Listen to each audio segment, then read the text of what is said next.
Cerita pasal merancang. Kenapa orang kata merancang? Kak Ija, selalu ramai yang tanya Kak Ija. Kak Ija ada ke jamu untuk merancang? Ada ke jamu untuk merancang? Okey.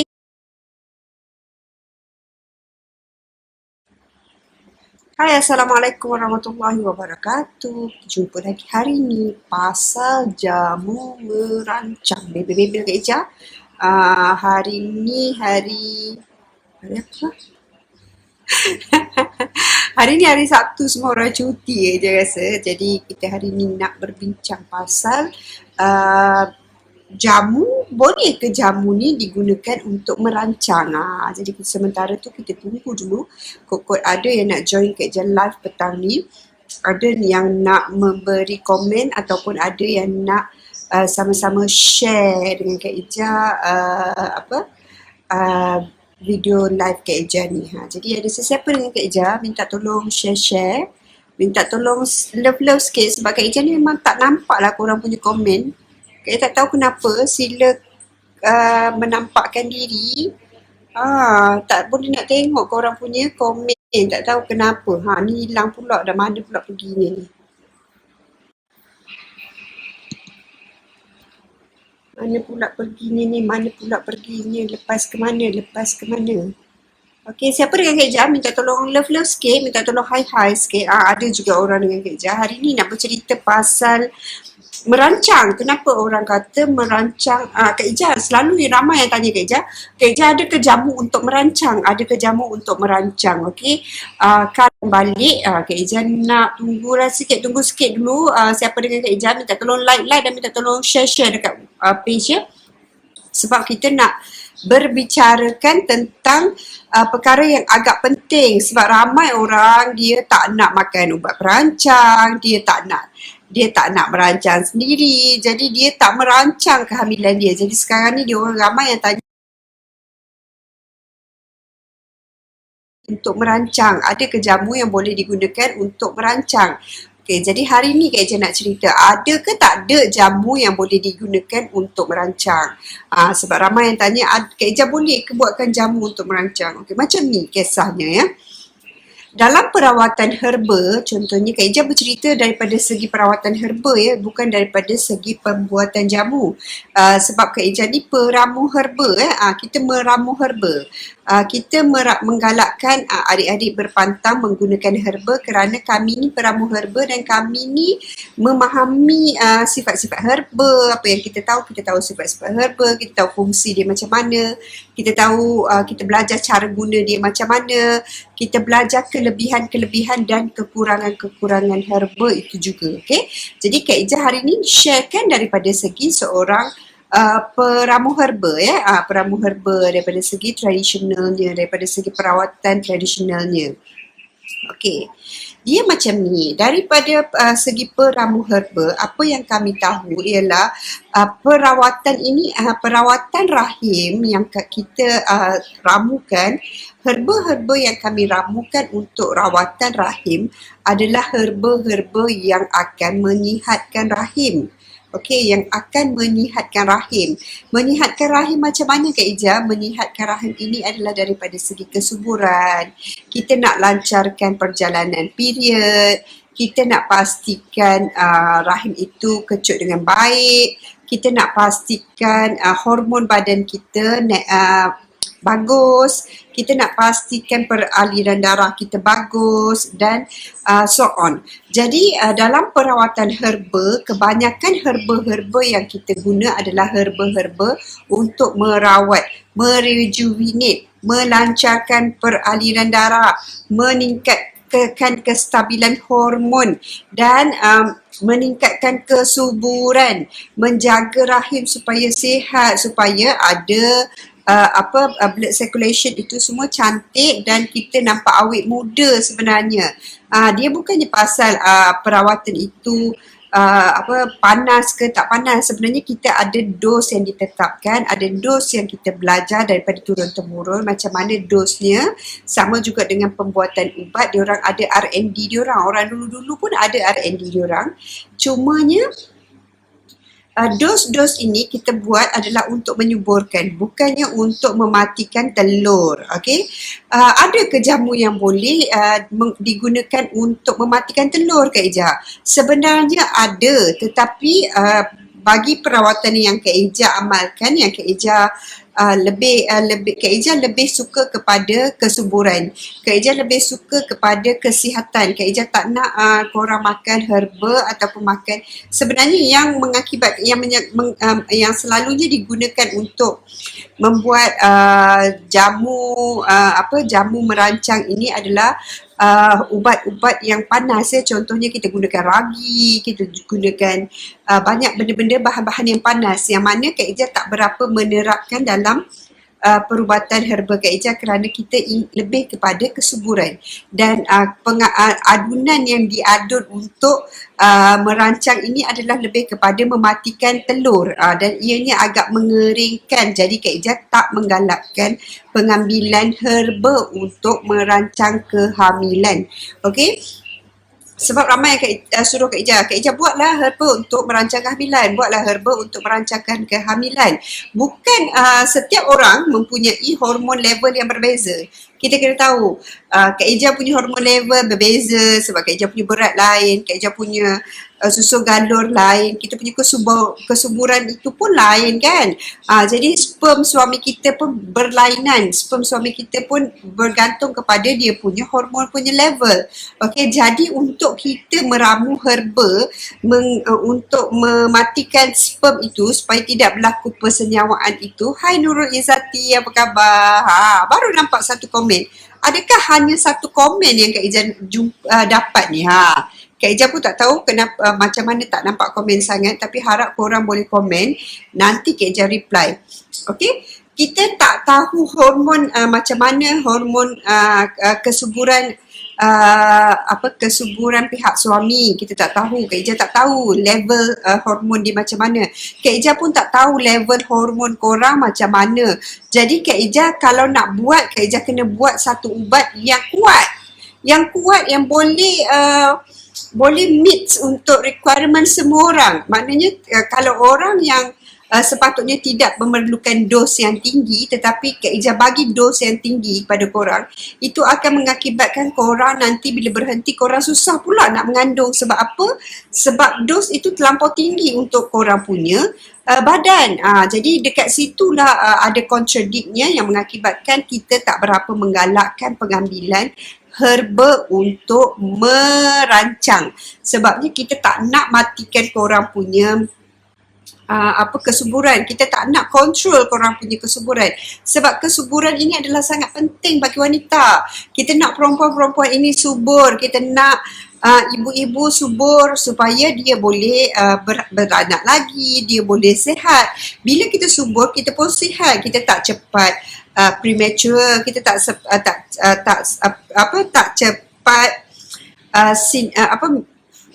lupa pula dan tak cepat menopause. Kita tak cepat menopause. Kita pun kita punya nafsu pun baik. Kalau terlampau kering, terlampau kita mengontrol kita punya hormon, dia akan jadi kekurangan nafsu. Kita akan jadi terlampau kering, kita akan jadi kusam. Ini yang kita tak nak sebenarnya. Sebab tu Kak Eja personally, ni daripada segi personal lah, Kak Eja tidak menggalakkan pengambilan herba untuk ataupun jamu untuk merancang. Orang kata jamu ni bahkan bagus, Kak Eja, jamu. Betul, jamu tu bagus asalkan campuran yang dilakukan itu adalah campuran yang betul-betul boleh mendatangkan kebaikan. Bukan campuran yang boleh mendatangkan kemudaratan. Jadi kena tahu juga campuran itu apakah campurannya. Bukan sekadar campur. Campuran herba ini adalah untuk memberi penyembuhan, peningkatan, membantu penyembuhan, bukannya membantu memudaratkan. Jadi macam mana saya nak merancang, Kak Eja? Kalau saya tak boleh minum herba untuk merancang. Saya ni takut nak makan ubat. Sebenarnya pada Kak Ijab, perubatan moden itu adalah sangat bagus juga sebenarnya. Kita boleh guna macam-macam metod perubatan moden yang ditetapkan untuk merancang kehamilan. Contohnya adik-adik boleh mengambil herba, boleh mengambil pil perancang yang paling minimum. Boleh ambil pil perancang yang paling minimum. Akak, saya takut saya gemuk sebab pil perancang ini adalah hormon. Sama juga kalau adik minum herba yang boleh mematikan telur adik dengan dos yang banyak, adik pun akan mengalami masalah yang sama. Sebab apa? Sebab kita tak tahu hormon badan adik macam mana. Kak Ijah tak faham, Kak Ijah tak boleh test hormon adik macam mana.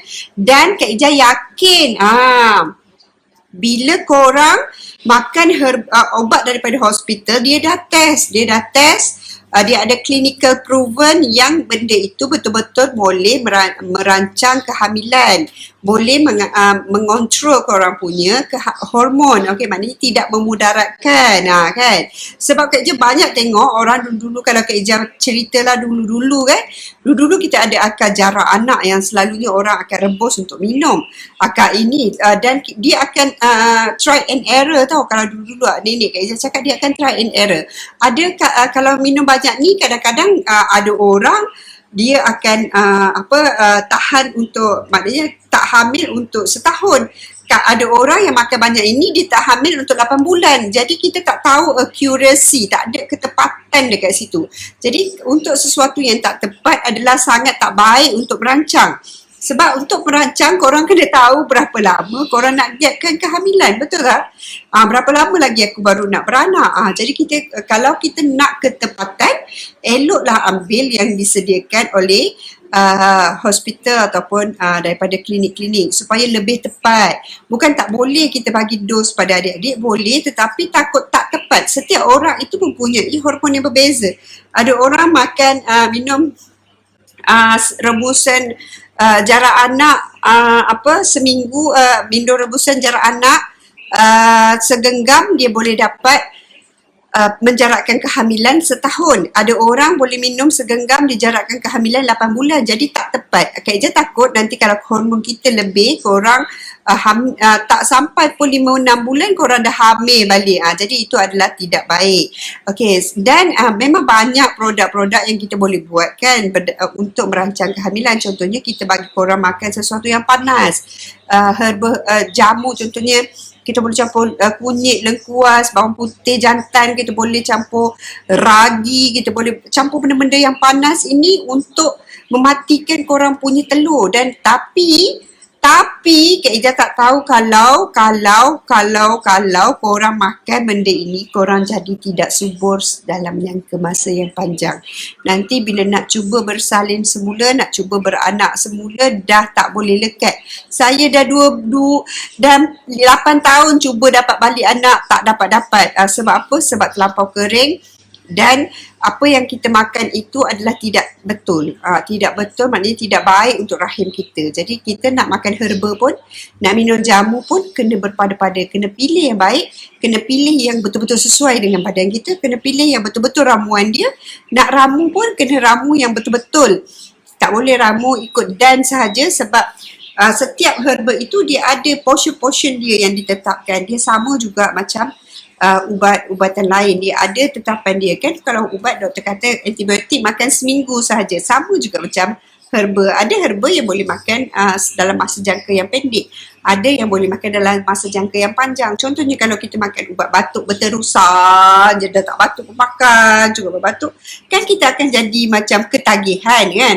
Sama juga macam herba, kita tak bolehlah makan berterusan. Ada juga herba yang kita tak boleh makan berterusan kerana dia akan mengakibatkan, ada yang herba yang boleh mengakibatkan ketagihan, ada benda yang ada herba yang bersifat steroid, ada herba yang bersifat pemulihan, ada herba yang bersifat panas. Dia ada sifat-sifat dia tersendiri.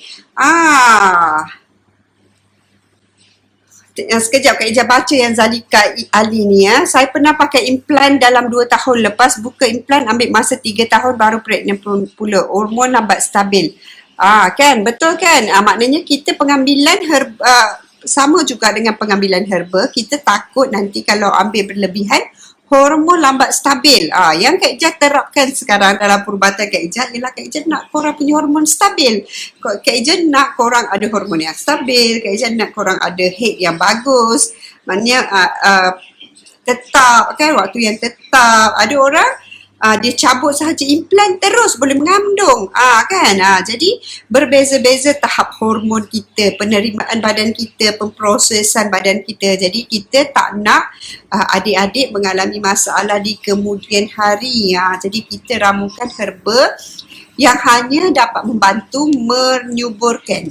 Sebab kesuburan ini adalah juga subjektif, ada orang mempunyai kesuburan yang berbeza. Jadi kalau kita rejuvenate, maknanya meningkatkan tahap kesuburan, itu adalah sangat bagus. Bagi perempuan dan kesuburan ini adalah sangat synchronize kan. Jadi macam tu yang Kak Ijah nak ceritakan pasal perancang. Apa perancang yang saya boleh ambil kalau apa yang Kak Ijah suggest sebenarnya? Kak Ijah rasa apa yang paling elok? Pada Kak Ijah, kalau nak merancang, seeloknya kita bermula daripada yang mild. Contohnya ambil pil kan, ambil pil yang bagus. Contohnya kalau rasa saya makan Nordet ni dia gemuk lah Kak Ijah. Saya makan Rejuvidon ni saya gemuk, saya selera makan, saya rasa kulit saya kusam. Cari yang lebih mahal sedikit tetapi tidak mendatangkan banyak bahaya. Contohnya kita boleh makan Yasmin, kita boleh makan Diane 35. Ada beberapa ubat yang bagus untuk merancang kehamilan sambil rejuvenate kulit. Sebab hormon dengan kulit ni sangat rapat sebab tu ramai yang makan ubat. Kak Ijah saya dapat kulit saya jadi cantik. Kulit saya jadi cantik, jerawat saya hilang, kulit saya jadi putih, flawless apa semua. Sebab apa? Sebab hormon dan kulit ni dia adalah rapat, berkawan rapat. Kalau orang yang ada hormon yang tidak baik, yang tidak lancar, yang tidak perjalanan darah yang tak lancar, kulit diorang akan banyak jerawat.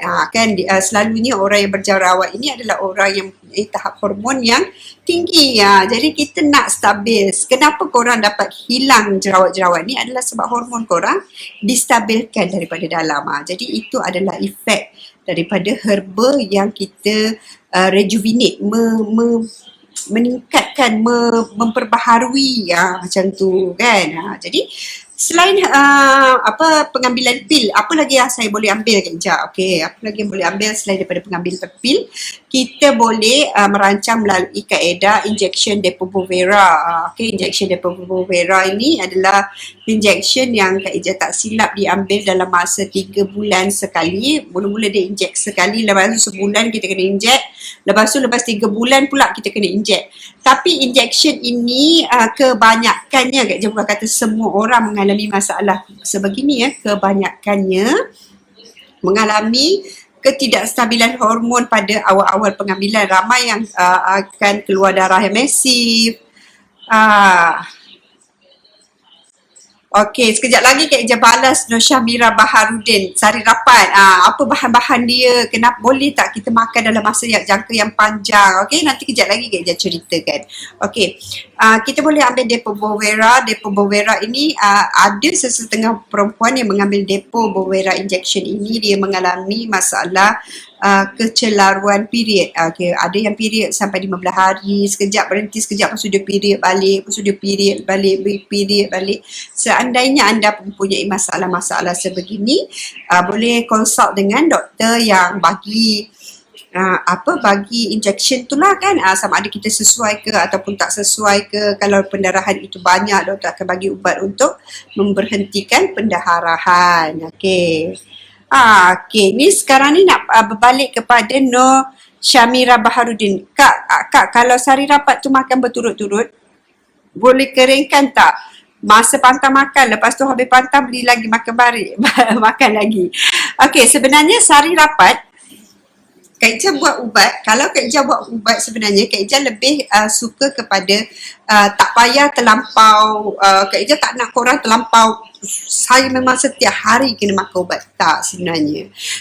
Kalau Kak Ijah buat ubat sebenarnya Kak Ijah lebih kepada penyembuhan. Kalau korang rasa badan korang sedap, korang rasa badan korang dah okey dan korang boleh berhenti 2-3 bulan, nanti ambil pula balik. Macam tu. Tak ada masalah sebenarnya nak meneruskan sebab bahan-bahan dalam sari rapat adalah bahan-bahan yang tak panas. Maknanya tak mengeringkan. Kak Ijah tak taruh kunyit, Kak Ijah tak taruh bahan-bahan yang mengeringkan. Kak Ijah taruh bahan-bahan yang rejuvenate, yang bila antioksidan. Kita taruh bahan-bahan yang bagus untuk merangsang otot-otot hujung jadi lebih sensitif kan. Dia lebih kepada rejuvenate, bukan daripada segi herba yang berfungsi untuk mengeringkan. Tak ada. Kak Ijah tak berapa suka menggunakan herba-herba yang mengeringkan. Kerana apa? Kerana Kak Ijah lebih fokus kepada kesihatan jangka masa panjang. Kak Ijah tak suka, Kak Ijah lebih fokus kepada perawatan kekal, bukan perawatan sementara. Ada orang dia buat ubat untuk rawatan tertentu juga. Pada Kak Ijah lebih suka kalau continuity. Lebih lama korang akan dapat hasil bila korang makan sekian-sekian masa. Sebab tu dalam set Kak Ijah selalu ada buat set, ada barang yang Kak Ijah suruh makan sekali. Sebab apa? Sebab dia akan bekerjasama. Kerjasama ini akan membantu, herba-herba ini akan membantu satu sama lain untuk mendapatkan hasil yang terbaik. Sebab tu Kak Ijah selalu buat set. Bukan Kak Ijah saja-saja nak suruh korang makan ni, tapi tidak. Dia ada fungsi-fungsi yang berbeza dan untuk mendapatkan satu aim fungsi tu, kita ramukan herba itu untuk bekerja sama kan. Contohnya saya demam, batuk, sesema. Jadi ada ubat demam, ada ubat batuk, ada ubat sesema. Doktor bagi ada antibiotik kan.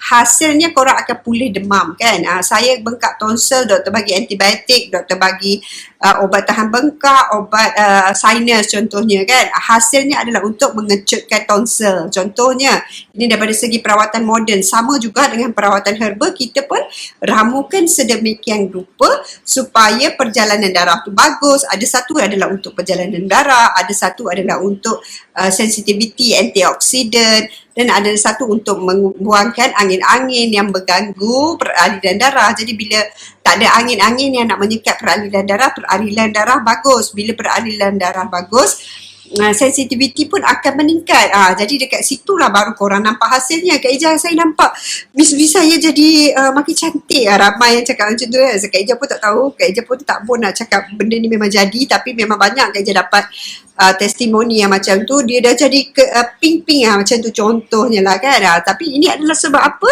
Sebab daripada efek tu, efek kerjasama herba-herba tu. Okey, ni cerita pasal lain pula. Tadi kata nak cerita pasal perancang. Okey, selain daripada injection, tadi Kak Ijah cerita pasal pil, Kak Ijah dah cerita pasal injection. Korang pun boleh pakai IUCD ya, yang masuk kat dalam, yang penyekat kat dalam rahim tu untuk mengelakkan kehamilan. IUCD ni selalunya dia ada jangka masa yang dipakai 3 tahun ataupun 5 tahun dan ianya selamat. Kebarangkalian untuk hamil adalah 99.9%. Kalau tak silap, Kak Ijah bukan doktor, tapi Kak Ijah pun lama juga dengan medical, Alhamdulillah. 99% adalah okey selalunya Kak Ijah rasa. Dan IUCD ni selalunya dipasang ke bahagian dalam. Ada orang dia punya kebaikan adalah dia sangat senang. Korang tak payah nak kontrol, korang tak payah fikir nak kena makan ubat. Benda tu memang dah ada kan. Cumanya korang kena make sure ianya ada, sentiasa ada dekat bawah. Kena check selalu, kena pastikan kebersihan macam biasalah. Dan ada ke yang tak sesuai dengan IUCD ni? Ada sebenarnya. Ada juga orang yang tak sesuai dengan IUCD. Dia boleh terkeluar ataupun dia boleh berdarah, ada perdarahan dan so on. Jadi kena tanya doktor yang lebih arif tentang perancang yang paling sesuai dengan kita. Dan pada adik-adik yang mula-mula nak merancang, memang Kak Ijah akan sarankan pengambilan pil perancang dahulu. Cuba disiplinkan diri. Perempuan ni dia memang kena disiplin tau. Disiplin ini adalah satu yang sangat-sangat penting pada perempuan. Sangat-sangat perlu pada perempuan. Sebab apa? Kita nak mendisiplinkan anak, kita nak jaga anak, kita nak jaga suami. Kalau kita tak boleh disiplinkan diri kita, walaupun untuk makan ubat tak boleh nak disiplin, macam mana kita nak disiplinkan orang lain? Jadi perempuan dan disiplin ni sangat rapat. Kena disiplinkan diri, kan? Sebab jangan lupa. Jadi tak ada tak dapat nak dibantu kalau orang-orang yang lupa, yang selalu banyak alasan. Orang lain boleh, kenapa kita tak boleh? Jadi itu adalah satu yang tak boleh diterima, kan? Selain daripada tu, ada lagi tak Kak Ija? Ada orang dia pakai susuk macam tadi, apa ni kata dia pakai implant ni susuk pavilion nama dia. Implant ni dipasuk dituris ke masuk kat tangan kita ni dalam masa sama juga, dalam masa 3 tahun ke 5 tahun, nanti dia toreh balik, dia keluarkan balik implant tu. Implant ni dia mengandungi hormon, cumanya Kak Ija tak berapa galak pengambilan implant, pengambilan injection ni. Kenapa? Sebab dia terus masuk hormon yang banyak dalam badan kita. Maknanya hormon tu memang dia akan keluar sikit-sikit, tapi terus dos yang besar, kan? Terus dos yang besar. Sebab tu tadi Zalika kata dia ambil masa 3 tahun baru nak dapat pregnant balik. Sebab apa? Sebab hormon tu adalah lebih banyak, lebih daripada keperluan badan, kan, untuk merancang. Jadi adalah pro and con-nya. Cumanya Kak Ija tak berapa menggalakkan pengambilan herba untuk masa merancang kehamilan, kerana Kak Ija pun tak tahu korang punya tahap hormon. Kak Ija takut jadi macam Zalika pakai implant. Kak Ija buat hormon, korang 8 tahun tak beranak. Ambil no. Susah pula Kak Ija, kan. Jadi tak nak lah macam tu. Kak Ija nak korang subur-subur, suami sayang, anak-anak pun dapat dijaga dengan rapi, kan. Lagipun kalau daripada segi bersalin ni, kalau Kak Ija rasa lebih senang kalau jarak anak tu lebih rapat. Maknanya 2 tahun sekali bersalin, 2 tahun sekali bersalin. Maknanya korang boleh besarkan sekali, kan. Berapa tahun Kak Ija nak dapat anak lagi? Kalau rapat tu lebih senang. Tak adalah korang anak kecil, anak dah besar kena berjaga anak kecil lagi, kan. Jadi dia repetition. Jadi nanti anak dah besar-besar, satu angkatan, korang dah boleh relax, dah tak payah nak jaga anak. Macam tu lah lebih kurangnya. Sekali arung je jaga banyak-banyak. Macam tu. Okay, ada apa-apa lagi soalan? Minta tolong share, minta tolong like page Kak Ija, page Kak Ija dan live Kak Ija ni kalau rasa memberi manfaat. Dan kalau ada apa-apa lagi yang nak Kak Ija cuba kupaskan, kalau nak Kak Ija kongsikan, insyaAllah. Kalau Kak Ija tahu, Kak Ija pernah dapat cerita daripada nenek dulu ke, Kak Ija pernah dapat cerita daripada orang dulu-dulu. Kalau korang nak tahu daripada segi perubatan orang dulu-dulu, perubatan herbanya, contohnya nak tahu fungsi-fungsi herba pun, insyaAllah kita boleh ceritakan. Cumanya fungsi herba ni adalah sedikit complicated. Nak faham ni kena ada jiwa kalau herba ni, kan. Dia bukan main, bukan semua orang boleh faham.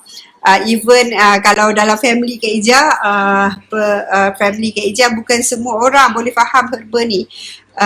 Kalau kata pasal herba, ramai yang kata, okey aku ni daripada susu galur macam ni, tapi aku tak faham satu apa pasal herba. Sebab dia ada, apa orang kata, dia ada, tak tahulah Kak Ija, dia ada turun-temurunnya yang kita kena, ada darahnya yang kita kena faham. Ada orang dia boleh faham, ada orang tak boleh faham. Sama juga ada orang suka matematik, ada orang tak suka matematik, kan. Macam itulah lebih kurangnya. Jadi kalau nak tanya pasal herba, insyaAllah kita boleh kongsikan. Kalau nak tanya pasal tips pun insyaAllah kita boleh kongsikan. Kalau nak tanya pasal petua banyak sebenarnya. Korang tak tanya, tak nak lah bagi tahu, kan. Orang tak tanya, nak kongsi buat apa. Kalau nak tanya petua ni, hai Zanaria, Zarina semalam Kak Ija ada PM Zarina, Kak Ija rasa. Cuba tengok cuba tengok message, personal message. Okay. Jadi kena, macam mana nak cakap, petua ni banyak sebenarnya. Kalau nak ikut pasal petua, nak tegakkan kulit, nak tegangkan, nak hilangkan stretch mark, macam mana nak bagi breast tu cantik, macam mana nak bagi tak ada pecah-pecah kan. Banyaklah kita belajar daripada kecil kita dengan petua orang dulu-dulu. Jadi memang banyak petua. Cumanya Kak Ija tak tahu korang nak tahu ke tidak, korang nak tahu petua apa, Kak Ija tak tahu kan. Jadi nak kongsi banyak-banyak kan, orang kata Kak Ija ada lebih-lebih banyak betul nak kongsi je. Sebenarnya memang nak kongsi dengan korang banyak benda sebenarnya. Okey, apa-apa lagi soalan? Terima kasih sama-sama Zarina. Okey. Untuk share-share ya, jangan lupa share-share. Sebenarnya Kak Ija sebenarnya memang niatnya nak berkongsi banyak dengan korang. Nak korang pun tahu, nak korang nampak muda, nak ibu-ibu sebagainya. Kesian selalu tengok ibu-ibu berjalan bawa anak kan. Mengumpat-ngumpat membawang. Bawa anak dengan husband, ibu nampak sangatlah penatnya, sangatlah tak laratnya, sangatlah tuanya. Jadi Kak Ija rasa macam kesian tau. Aku rasa macam nak bagi ubat budak ni. Kak Ija rasa macam tu. Jadi dekat sinilah pendekatannya yang Kak Ija boleh gunakan untuk mengeluarkan rasa hati Kak Ija tu. Kak Ija, kalau Kak Ija dulu, Kak Ija dulu, anak Kak Ija dulu 30-an nak masuk 40-an tu pakai kasut tinggi lagi. 30-an 40-an boleh pakai jalan pakai kasut 3 inci lagi. Tahu? Kena jalan catwalk lagi. Sekarang ni Kak Ija tengok perempuan jalan dengan flat shoes, dengan slipper Jepun kan. Macam ni je. Tak bertenaga. Jadi kesian. Kak Ija nak adik-adik Kak Ija, kalau yang betul-betul ni yang follow Kak Ija ni, insyaAllah Kak Ija nak korang memang boleh catwalk lah. Kak Ija memang doakan korang lepas bersalin, walaupun dah bersalin 5 pun, korang masih sihat. Korang boleh boleh rasa macam mana Kak Ija rasa. Kalau nak tahu Kak Ija ni dulu ada masalah yang sangat serius. Masa sebelum bersalin, Kak Ija ada acute leukemia masa dulu mengandung pun sangat teruk Kak Ija ada masalah darah yang teruk, dan Kak Ija ada masalah bila hamil tu doktor memang tak sarankan sangat hamil, memang suruh gugurkan lah, banyak masalah, banyak complication sebenarnya. Tetapi bila kita kuatkan semangat, kita menjalankan mengamalkan benda-benda yang betul sebenarnya, Alhamdulillah, kita dapat efek yang baik, kita dapat efek yang baik. Bila Kak Ija nampak efek yang baik, orang kata korang moden. Saya ni moden Kak Ija, saya tak makan jamu-jamu, korang tak tahu Kak Ija dulu punya moden. Korang tak tahu Kak Ija dulu punya moden. Korang ingat Kak Ija tua, Kak Ija pun muda juga dulu. Orang moden zaman dulu lain dengan moden zaman sekarang. Orang zaman sekarang decent je, baik-baik, comel-comel je. Zaman Kak Ija dulu adalah zaman di mana orang macam orang zaman dulu, kalau ikut-ikutkan dulu kan, perempuan dulu, contoh Kak Ija cerita pasal mak Kak Ija lah Kak Ija cerita pasal mak Kak Ija, aku mengumpat mak aku pula petang ni. Cerita pasal mak Kak Ija, dia dulu kalau Kak Ija pakai sleeveless ke apa, dia marah tau. Dia kata Kak Ija pakai sleeve, apa kau ni pakai baju macam ni. Tapi Kak Ija kata, masa zaman mak dulu, mak orang berkemban je pergi ke sungai kan mak kan. Awak jangan nak menipu mak, awak pun mesti berkemban juga pergi sungai. Lepas tu dia gelap. Memang orang zaman dulu pemakaian dia berbeza. Sama juga dengan orang zaman sekarang, dia berbeza. Dia dah semakin improve, semakin baik sebenarnya. Jangan kata kita orang dulu tak moden juga. Kita pun pergi juga orang kata saya belajar overseas. Saya belajar overseas. Hai Cik Puan Aisyah, hai Siti Haida Karim, sama-sama kan. Nak cerita sikit pasal Kak Ija. Saya belajar overseas. Saya belajar kita orang pun belajar juga. Kita orang pun pergi overseas juga. Kan bukan kata orang kita tak pergi, orang-orang kita tak pergi overseas, kita pun pergi. Kan bukan kata kita ni kolot duduk dalam hutan. Awak ni mesti asli kan duduk dalam hutan saja sebab tu awak belajar herba. Bukannya asli, bukannya duduk dalam hutan tak keluar. Memang Kak Ija banyak kawan dengan orang asli. Kak Ija suka berkawan dengan diorang sebab diorang decent.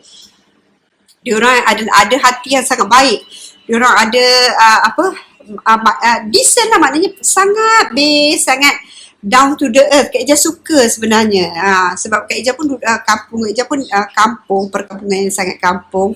Jadi ramai kawan-kawan yang begitu sebenarnya. Tetapi jangan kata kita hanya duduk di kampung, cari cari akar di hutan. Tak kan? Kita orang pun dulu kerja stewardess juga. Kita orang pun fly juga. Kita orang pun berkawan dengan ramai juga orang. Kita pun moden. Kawan-kawan Kak Ija ramai yang moden-moden. Yang banyaklah memang kita moden juga sebenarnya. Bukan nak kata terlampau. Cuma mindset tu kena betul lah. Mindset tu kena betul. Walaupun korang moden macam mana pun, jangan lupa base. Jangan lupa base. Sampai rahim pun tak kenal, peranakan pun tak tahu. Itu sangatlah membuatkan Kak Ija terkejut kan. Takkanlah orang yang seangkatan Kak Ija ni tak tahu peranakan. Dia duduk berapa lama dekat luar negara ni. Kak Ija pun lupa dah. Mungkinlah dia dilahirkan di Scotland ataupun di Jerman.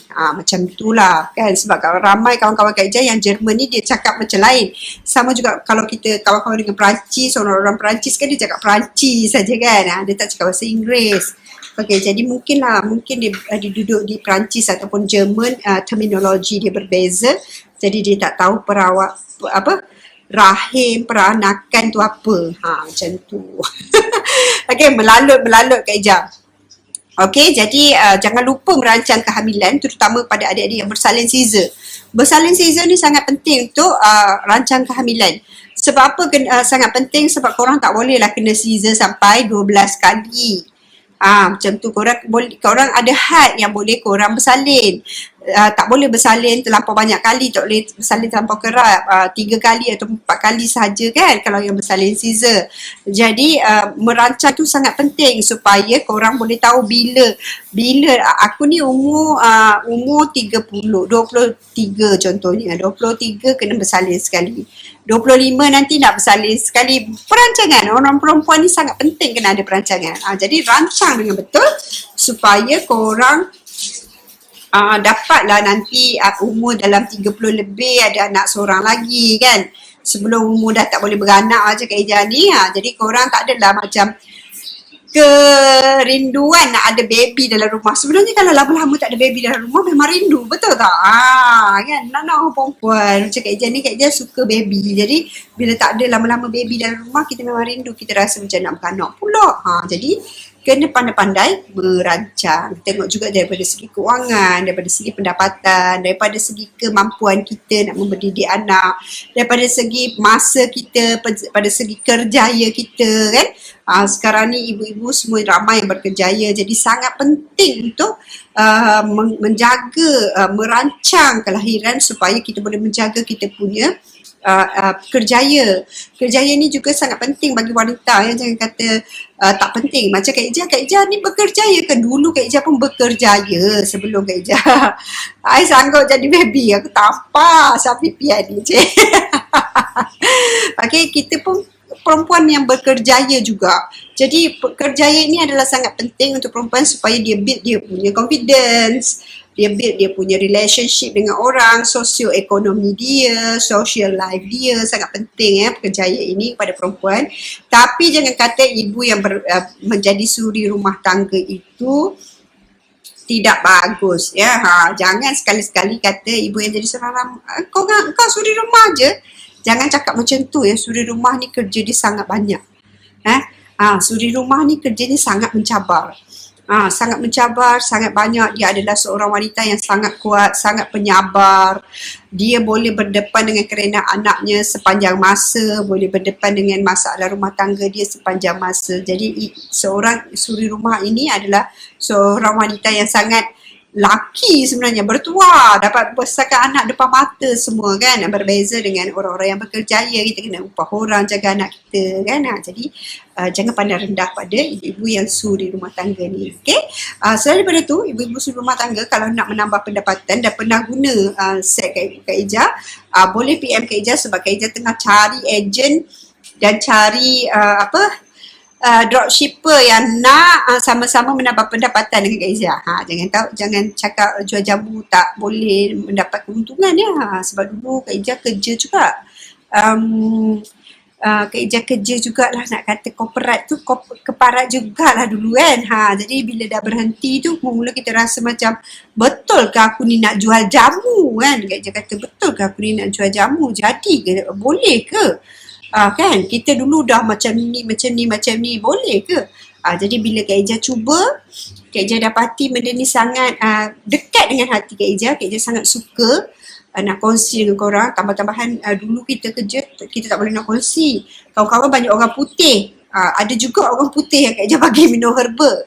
Ada juga kawan Kak Ijah yang Cina Kak Ijah bagi minum herba dan dia mengandung. Jadi daripada situ Kak Ijah dapat awareness. Oh, jadi juga ya. Jadi daripada situ start kita menyambung tradisi. Okay? Jadi jangan risau. Wahai wanita di luar sana, anda adalah wanita yang berharga. Jangan cepat down. Sekarang ni banyak kes meroyan. Ni adalah wanita-wanita yang cepat down. Jadi kena kuat determination. Kuat sangat diri kita ni, kuat sangat jiwa kita ni sebagai seorang wanita. Nak pada adik-adik yang wanita zaman sekarang. Dugaan semakin banyak, cabaran semakin besar, taraf hidup semakin tinggi kan. Jadi memanglah sangat kena kuat adik-adik. Okay, kalau ada apa-apa masalah, ramai juga yang mesej Kak Ijah, tak apa. Ada masalah, ada kekeliruan, ada masalah, apa-apa pun tak apa, insyaAllah kita boleh kongsi. Boleh tanya, kalau Kak Ijah tahu nak jawab, Kak Ijah akan jawab. Kalau nak minta nasihat, Kak Ijah akan nasihatkan insyaAllah. Okey, dengan itu sekian dulu untuk hari ni. InsyaAllah kita jumpa lagi besok. Hari tu Kak Ijah kata Kak Ijah nak cerita pasal tasak tau. Bertasak. Tak cerita-cerita lagi pasal bertasak. Jadi insyaAllah besok kita akan I love you too Shima Roslin, Syamira Baharudin, Cik Puan Aisyah, ni Syafiq Pian, I love you Syafiq Pian, no Syamira Baharudin, Zarina Nur, ni semua yang selalu ada bila dengar Kak Ijah live. Nurul Izzati, Alhamdulillah. Harap korang terus sihat, dapat berpantang dengan baik, dapat merancang kehamilan dengan baik, kerana hormon itu adalah sangat penting. Jadi Kak Ijah nak korang amalkan, ambillah hormon yang paling minimum supaya hormon badan kita ni stabil je selalu kan, period kita teratur, kulit kita pun tak kering. Bila hormon ni terlampau banyak, kalau tak stabil, banyak benda yang daripada segi kewanitaan itu akan nampak berkurangan. Okay, kena tahu. Okay, orang-orang yang rambut dia cepat gugur, susah nak tumbuh rambut kan, itu adalah tanda-tanda yang hormon dia berkurangan. Ada hormon orang-orang yang ada misai perempuan kan, kelebihan pula hormon, jadi maknanya hormon dia tak stabil.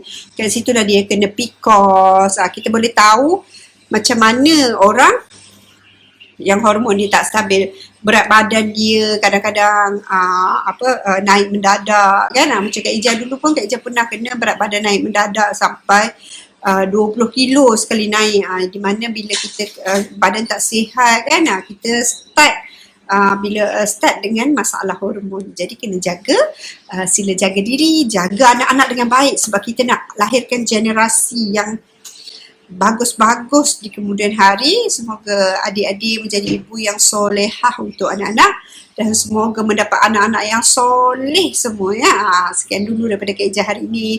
Assalamualaikum. Jangan lupa like dan share, dan terima kasih kepada adik-adik yang stick sampai ke penghujung. Kita jumpa lagi besok dengan tajuk bertasak. Bye-bye.